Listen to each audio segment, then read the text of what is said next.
In this video, I'll be assuming two things. One, that Monster Hunter World was your first Monster Hunter, or you're just not completely familiar with everything that Generations and now Generations Ultimate will offer. And two, that you're probably well versed in the weapon that I'll be discussing, so this won't be a full-on guide, but rather a quick summary on the differences between the weapons in the two games. What's the difference? Hey guys, what's up? Right now I'm going to talk about the longsword. The longsword in World is fantastic. The fact that they didn't have to add or change too much just shows that the weapon was always pretty consistent and fluid, and really all they did was just polish it up and add a couple of new mechanics. I remember when I first played World at PAX West last year, and I thought the Helmbreaker was so clunky looking at first, and I thought it was just like one of the weirdest additions they did. But I was completely wrong, and it ended up fitting perfectly in with the playstyle. It gave the longsword a nice risk-reward kind of move, and the only other new thing they added was the counter.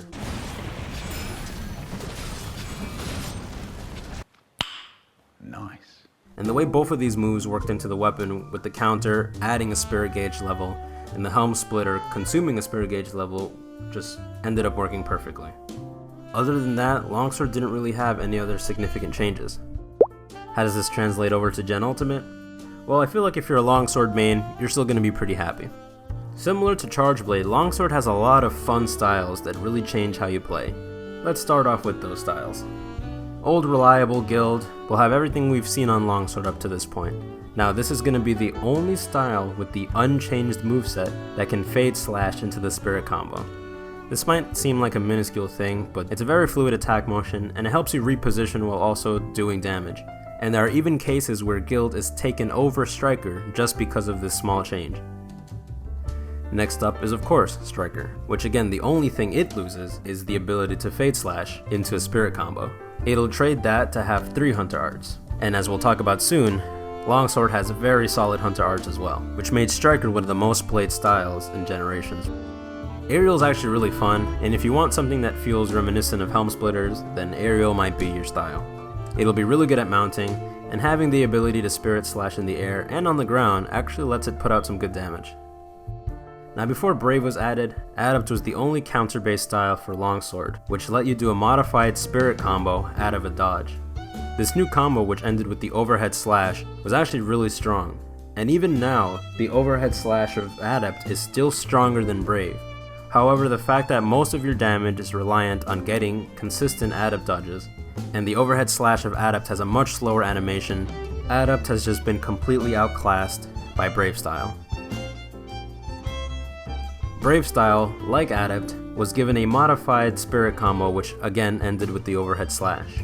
As I mentioned, while Adept has a stronger motion value on its overhead slash, Brave is able to much more easily and more smoothly execute these combos in a more consistent manner. Not only that, it was given a new counter, which wasn't a dodge, but rather a parry with your weapon. Not only does this parry do significant damage, but it lets you go right into a shortened version of your strongest combo, which made it the strongest style for longsword and one of the strongest weapon style combos in the game. And lastly, of course, will be Alchemy. Do a barrel roll! Which ends up being an SP support Stryker style for you and your team. Lastly, let's talk about the Hunter Arts. First up is Sakura Slash, which lets you do 2 samurai style slashes on the monster. Aside from doing good damage, this art also increases the spirit gauge level if it makes contact. You won't find yourself using this one with Brave, as Brave mode is locked into 1 gauge level, the blue gauge. Next is Unhinged Spirit, which maxes out the spirit gauge and won't let it deplete for a short time. This is a cool art if you essentially want to spam spirit combos. This art frees you up to do so, but will still let you increase the spirit gauge level as you fight. Third is probably longsword's best Hunter art and one of the best Hunter arts in the game, Critical Juncture. It's essentially a counter Hunter art, which when timed correctly, it will do a very powerful high motion value counter attack on the monster. It's very satisfying and very strong, and one of the most used longsword Hunter arts for speedruns. And last but not least is Sacrificial Blade or Demon Blade, which is an interesting buff where as soon as you activate it, your health starts ticking down in exchange for an increase in damage. You also gain lifesteal, which will help you heal some of the damage you've lost. It's honestly a pretty good Hunter art, but the only drawback is that it lasts a very short amount of time. The damage is very good, but I just wish it lasted a bit longer. Now when it comes down to styles, Brave Longsword pretty much sits at the top just because of how consistent, safe, and powerful it is. That being said, many of Longsword styles are really fun to play, so if you're not going for something too serious, feel free to experiment with what you want. Overall, Longsword in Gen Ultimate is still very fun, and a very strong iteration of Longsword in the series.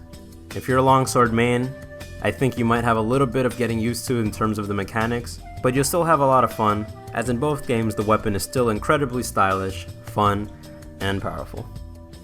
I hope this helped you see some of the differences in the weapon between the two games, and I hope I gave you an idea of what to look for and what to expect when you try it out in Gen Ultimate. Thank you for watching, and happy hunting.